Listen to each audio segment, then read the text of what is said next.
Hi, I'm Establish86. This is episode 2 of A Track from Scratch. Today we're going to be talking about the bass, what plugins we used and how we processed it. Okay, so we're using Serum for our bass. We've got 4 parts. I'll show you this first. Okay, so each one of these just changes slightly just to keep the variation going.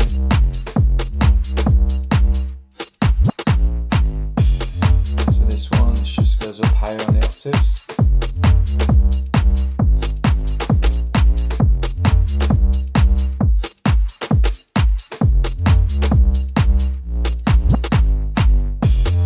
So this one's just filling out the space more.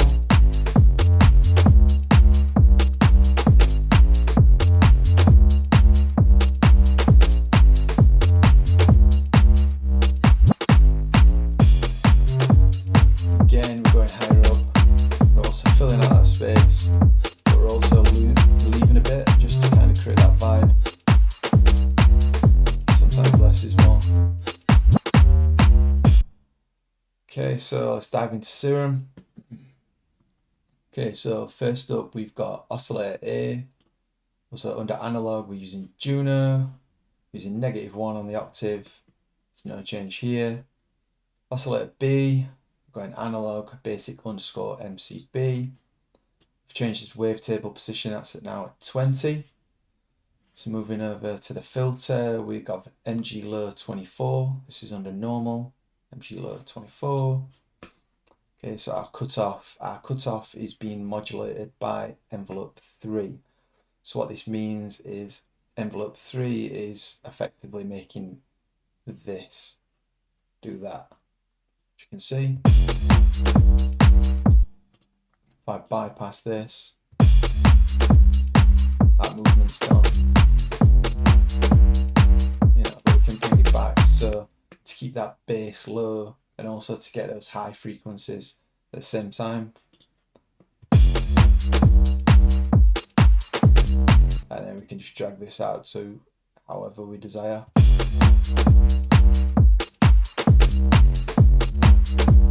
That's nice. So our attack is at 312, holds at 0, decays at 99, sustains at 40.65%. Our release is at 630 milliseconds. So again, so that's just dragged over there. That's making the cutoff modulate. Res is at 7%, pans halfway, drives at 29%. Again, just giving it some more oomph, and our fat is at 51%. So we've got our key track enabled. We've also got a sub out on this. We're just using a sine sub at -1, and we're going direct out. This just means it's going to bypass this filter option, so this modulation effect is not happening on our sub. Just want that as a nice clean mono sub. We've also got some noise using a J60. That's under analog J60. You can't really hear this much. I'll boost it up. Again, it's just to mix it up. This is at 11%, and just again add some of them other frequencies into it, trying to keep it interesting. So we've got our voicing on mono. We've got our portamento, which is our glide at 1 millisecond. I believe there's any other changes here. So effects section, I don't use Serum's effects. I generally never use a Synth's effect section. Not that they're bad, I just don't like doing it that way. I prefer to use it on the channel. So into the processing, I'll take all this processing off first. So first up, we've just got a Pro Q, do some more dynamic EQ. So we've got a straight cut at 15, we've got a boost at 267, and then we're taking away at 5,285. Again, it's just affecting it as we need it. So next up is unfiltered basement. This is under Plugin Alliance. This just adds a lot of weight on the unfold. I don't actually know what it does. I'll show you before and after. So without, with, sure how much you can tell on YouTube on that, but that's just adding a lot of low end, a lot of weight. We're also using some anti-rumble just to take off some of that bottom, just in case. Next up, we've got Waves R bass.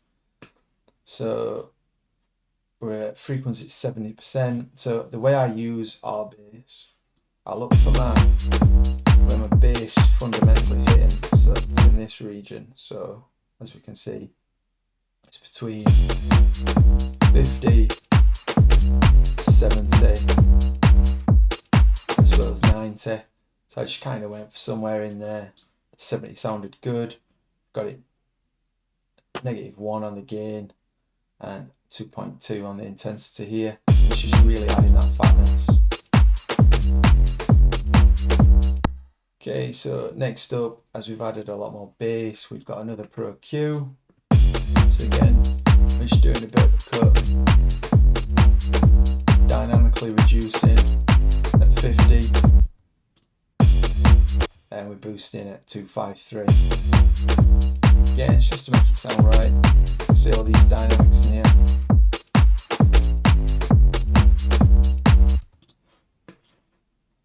Okay, so up next, we're using Logic's compressor and we're using a sidechain filter. So I added this into our kicks that we did last time. So we just duplicate the kick channel, renamed it sidechain, looped the kick, made sure there's no output, so you can't actually hear that. It has literally just been used just to trigger this bass. Sidechain. Okay, so all this is doing is ducking the bass when the kick comes in, so you can still hear the kick, so they're not fighting for that same frequency.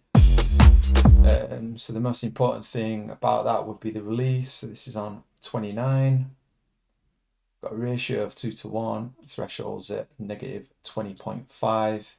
Got halfway in the knee. We've not got a full mix. We're at 74.5. So we can see here, just taking off a bit, maybe 3 decibels reduction there. Using Logic's VCA vintage version. Okay, so all this is going into a reverb. We are using a return channel for this. We're using Logic's Silververb. Just before, we're just doing a quick low and high cut just to make sure nothing's going through it shouldn't do. So we've also got a low and a high cut set here, so 310, 6000 Hertz. We just want that middle range really. I'm going to solo this just so you can hear it. So we don't want too much, but reverb on your bass is just going to make it sound bigger. Okay, so the thing is with reverb, it's going to give us a reverb tail. So again, it's making it bigger. So to make that not over kind of swell and have that long tail, we're using a compressor. And again, we're using the sidechain section. But this time, we're telling the compressor to duck the reverb tail every time the bass hits. So our bass is going out on bus 4 and we're using that as our sidechain trigger. So every time that bass actually hits, that reverb tail is going to be shrunk just so it don't get in the way and create a muddy mess.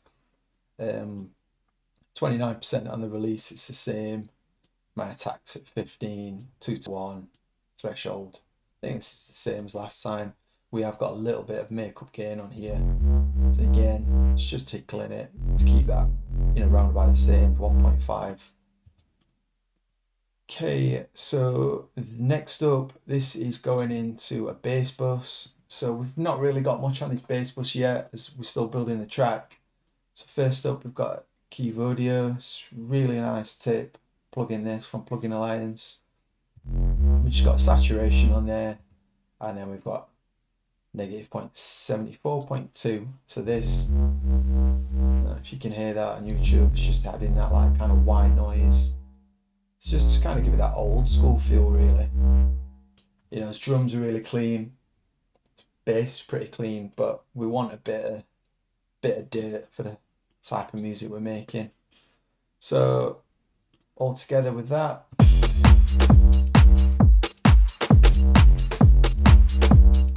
and then lastly, we're just using a Pro Q. This is just for a visual aspect. We probably will use it later on down the line, but we're just seeing where our bass hits, where all these harmonics, what they're doing, so we can keep them in track. Okay, so that's it. That's how I made the bass on Serum, the processing we used. If you've got any questions, again, just ask, and I'll see you probably in a week's time to see what else we're going to add to this track. Thanks. Goodbye.